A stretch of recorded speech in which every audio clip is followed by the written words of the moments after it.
We just had a beauty here. You guys missed it. And I've never done a show here at Woodward Sports in the night, at nighttime. It is nighttime outside. It looks like Florida during a hurricane. God, you know what? This unbelievable weather right now has hit us. We did the pregame when Michigan played Georgia.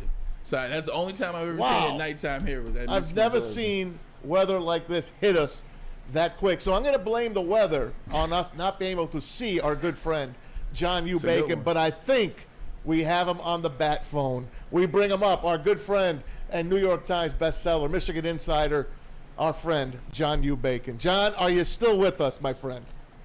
I am with you, Maz. Hello. Hello, my God. All right, Brian, I'm going to send it to you and Braylon now. Hey, John, I just got to tell you, man. It's always good to talk to you, but when I see you in person, wait till you find out what happened before we got you on here. It's going to be great. Oh, man. I was Fireworks. John, Fireworks. I was hot. I apologize for the technical problems there. I don't want to waste your time, but my goodness, thanks for hanging with us tough here on the phone. John, I wanted to ask you, just the news of this impending 4-game suspension, how do you react to it? What's your initial thoughts on this impending suspension for Jim Harbaugh? Well, I mean, there's a lot we don't know. Obviously, we've not seen the report. We don't know. They say he lied, and he says he didn't. So it's very difficult to get to the bottom of that one, obviously. But it does seem like, as usual, the NCAA is really good at misdemeanors, really bad at felonies. So there we go. That sounds better. Really good at misdemeanors and very bad at felonies. They've got Michigan on what appears to be 4 misdemeanors. And all level 2 violations, cheeseburger, recruiting during a dark period, etc. An analyst, I believe, on the field, coaching, all that stuff. And the only question is the level 1 violation, which is the felony, which, if you take the NCAA's word on it, it's basically Harbaugh was lying. The felony is that he's lying about a misdemeanor. That's what it looks like. Huh. So, Well, anyway. John, Tricky language. I talk to a lot of Michigan fans, as do you. There's not one of them that thinks this is anything but a nothing burger, for lack of a better way to say it. I mean, right. are we Making too light? Are we making too much light of this, or does that you invoke the word Michigan, and everybody that is anti-Michigan is going to make this the biggest thing in the world? Because to me, this is an absolute nothing burger. This is the NCAA just trying to do anything they can to stay relevant. Well, that's the other question, too. It's kind of like charging a man for cannabis possession. You can currently get it on any street corner in Ann Arbor, legally. So these rules are a bit outdated, obviously. So you've got Tennessee did get a penalty of $8 million, I think. Jeremy Pruitt, the previous coach, has got trouble. But Tennessee did not lose a single game. In theirs, it was over 200 some violations.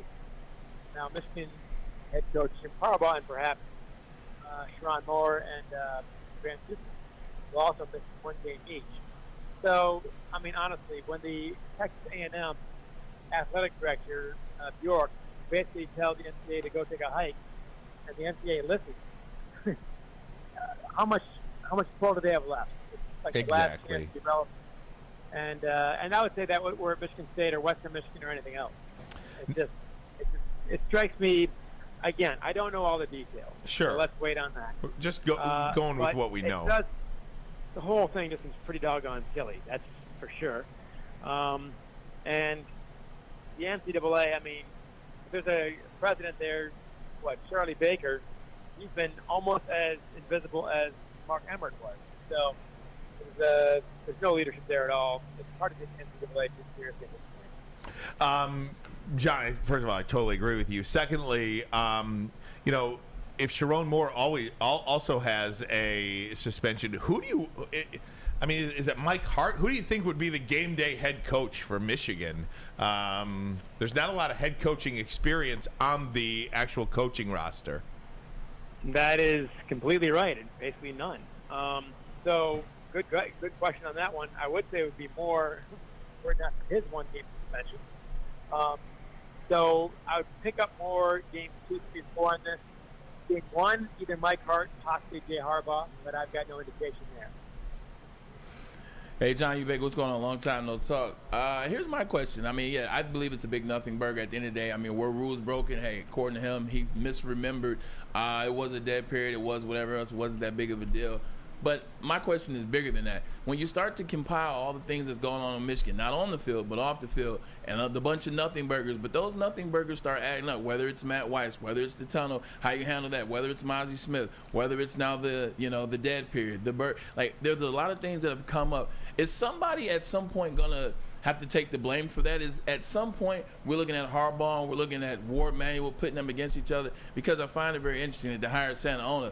Now they have an individual that be non-biased to either one of these coaches, and I think Ward Manuel is the guy that I'm looking for that's going to be in trouble. We'll see. I don't think their trouble's reaching a toxic level at this stage. That's Ono's call, President Ono's call, not mine, obviously. Mozzie Smith's case strikes me as more of a PR issue. We have questions about that. I talked to prosecutors around the state, and how they handled that was pretty conventional. He was not getting a sweetheart deal, but that had to be communicated. I think the issue here often is communication more than the issues going on. But, I mean, you raise a fair point that there's been a steady drumbeat. Last year was the Michigan hockey report, for example. That came out a year ago. So, I mean, there has been some of that, no doubt about it. How much it adds up to, that's Ono's call. I would not place it too high on my list compared to what I see elsewhere. But, you know, like I said, the flip side is Michigan just got another perfect score, 1,000 on the academic progress report for football. And that puts you in the top 4 or 5 nationwide with Stanford of the world and things like that. So you can't call it a renegade program. But the bigger question is, what are now the guidelines? What are now the rules? The NCAA seems to be shrinking before our eyes. And that's a real question. Yeah, now that I got the job, the professionalism of being an analyst out the way, now I can be a Michigan guy. Like, how much of this is just a witch? How much of this is just a witch hunt? I mean, we know it. Michigan's the big brand right now. Michigan's #1 in the Big Ten. Everybody wants to come after Michigan. The NCAA, they mean nothing. They have no say, no word. They're looking for a win. They're looking to hit the big bully right between the eyes, like Matt said yesterday, and it's 100% right. All this is a witch hunt. But guess what? I think they pissed off the wrong school, and I think the players are going to rally around Harbaugh. So watch out for that. Well, my years watching Coach Harbaugh, I would say that he's at his best when he's in a corner. For example, 2010 or 2020 when they're 2-4, that was his best year of coaching coming up. 2021. Yeah. And last year was very good too. So, and the players rally around it. The dumb thing for the players or the program to do would be to start sniping at the NCAA in public. Smart thing to do is to keep it internal in the locker room and use it as fuel. You did raise one more point, Braylon, that is worth addressing. The Matt Weiss situation, former quarterback coach. You know what? I've not heard a thing about that, and he was fired for something. Exactly. And I have no idea what it was to this day, which is very unusual. Usually by now we've all heard something, and I don't even have a hint. So whatever that was, that will get out sooner or later, and that is a curious situation. It does not seem to involve athletics, whatever it was. But I don't know. I believe. Not to cut you off. I didn't mean to cut you off, Jay. It just hit me on my head. I believe that's what most people that are mad at Michigan or mad at the calls or mad at whatever this is.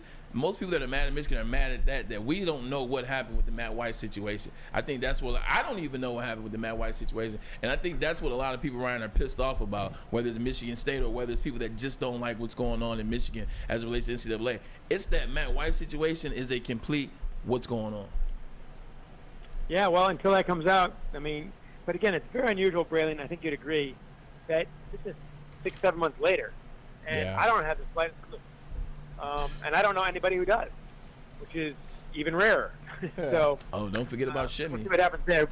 The Shimmy, we talked about that one. That's just most of these situations are unforced errors, frankly. Correct. Self-inflicted wounds. Hey, John, I sent you those texts, those tweets from Dan Dockich, and we all talked about him earlier today. And we know he's Urban Meyer's guy, and he's got maybe a beef to pick with Michigan. His kid played for Jawan Howard here. I don't know what his beef is, but it's a big beef, and I know you have a little respect for him as well. But what's your take on guys like that out there? Well, I know Dan a little bit. I certainly know his history with Bob Knight, of course, being a great player for Indiana and those great 80s teams. I taught his son at Michigan. I can't say a lot about that due to FERPA laws, but got along with him very well. I wrote him a strong letter for transfer when the time came, and I would do it again. But the tweet you sent me about him complaining about Michigan media covering for Harbaugh and football and so on, man, I haven't seen that, and I'm one of the guys he doesn't cover. So, I can't speak to that, but I can tell you, I mean, you heard about the hockey report first from me in August of last year. I broke that story. Yep. And said that, Mel Pearson, a guy I like and respect very much, a friend. But the report was pretty clear that he had lied to investigators on serious issues. And that alone makes it a very hard thing to break. It's not clear what happened to Harbaugh. And if he was lying about anything, was it him? That's the next question. But, I mean, talking to a guy who once had his press pass pulled from the University of Michigan, so I don't think you can accuse Michigan media of being terrible stuff. That's not my thing. Hey, John, last question because we're up against it, but I'm curious your take. For the second year in a row, Michigan will play Michigan State at night. 3 night games so far for Michigan. I hate it. What say you? I hate it, too, because it's not necessary. I think Michigan State has established itself as a great national rivalry of national importance. You have to credit D'Antonio for that, winning 8 out of 10 years against Michigan, obviously. So that's a big deal. I don't think, hey, Braylon, yeah, I believe you had a pretty big game one day against Michigan State. This is true. true. I've never seen a performance like that before from a receiver or since. I appreciate that, but brother. that's not there you go. But that, like Ohio State, is not a rivalry you need to jack up for the night game. I don't know why they're doing that, except for TV, of course. No doubt about it. John Yu, thanks so much. Really appreciate it, my friend. Thanks for sticking with us. Sorry about the technical issues. We'll get those cleared up. All right, you rock, man. See you, John. Appreciate you. Check John. out John Yu Thanks for sticking with us. on Twitter. Go buy one of his books, too. A New York Times best-selling author, Michigan historian, on Twitter at John U. Bacon. Fellas, great day today.